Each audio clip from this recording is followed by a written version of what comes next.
The true horror began on my way to my grandmother's house.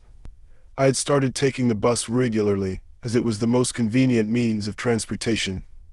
The city's bus routes, however, were always packed at midnight, especially Route 12, which I frequented. It was one of those nights when everything changed. It was a cold, foggy evening, the kind where the mist wrapped itself around every object, distorting shapes and muffling sounds. I boarded the bus at my usual stop. The journey was supposed to take an hour, but little did I know, this trip would feel like an eternity. The bus was relatively empty. Beside me, there were only a handful of passengers and the driver, the bus assistant, an old man, and two young women who seemed to be helping an elderly lady. As we rumbled down the deserted streets, we passed the old mental hospital. The hospital had always given me the creaks, standing there with its barred windows and foreboding walls, partially shrouded in the mist. I was texting my friend about my day, trying to pass the time. That's when I noticed her, a woman standing in the middle of the road. She wore a hospital gown, and her head was bald, her face ghostly pale under the harsh glow of the bus's headlights. She seemed to have appeared out of nowhere.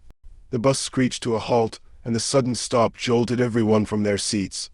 The driver and the bus assistant exchanged nervous glances. The bus assistant, a woman in her late 30s with tired eyes, stepped forward as if to let the strained woman on. But before she could reach the door, the driver slammed his foot on the gas, and the bus lurched forward, leaving the woman behind. Confused and slightly alarmed, I asked the driver, "Why didn't you let her on?"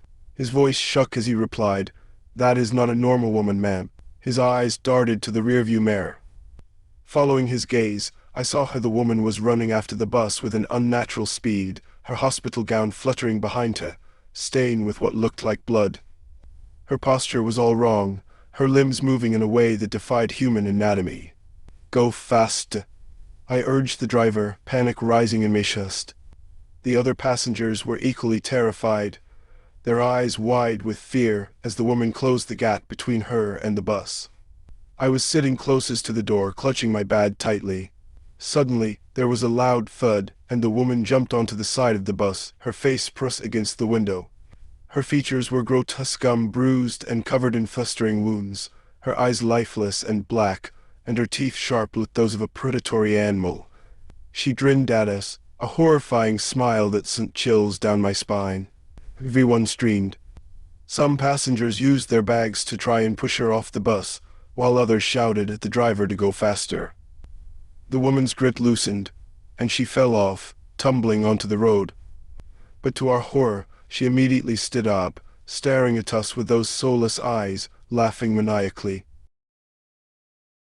We sped away, and finally, the bus reached my stop. We all practically flew out of the bus, desperate to get away from the nightmare. My lids felt like jelly as I stumbled into a nearby 7-Eleven, my heart racing and my hands trembling. I needed something to calm my nerves, so I grabbed a few snacks and went to the checkout counter. The cashier, a young man with kind eyes, noticed my distress. "Are you okay?" he asked. I nodded, though I was far from okay. I just saw a crazy woman on the bus. It was terrifying. His expression changed, growing more serious. Did she have a bald head, and was wearing a hospital gown? My blood ran cold. "Yes, how did you know?" He sighed, looking both saddened and a little scared. "I know who you're talking about. She had cancer, and had to shave her hair. She would laugh like crazy, hurt herself, and threaten others. Her family admitted her to the mental hospital, but she escaped, and was hit by a bus last week." A chill went down my spine, and goosebumps erupted on my arms. "Do you remember the bus number?" "For security reasons, I can't mention it," he replied, "but the bus that hit her was on this route." I thanked him, my mind reeling from what he had just told me. As I stepped outside, the bus I had just been on drove past, and I froze. That was the bus that had hit and killed the woman. From that day on, my bus rides to my grandmother's house were never the same. Every time I saw the mental hospital, I felt a knot of fear tighten in my stomach. The memory of her haunting gran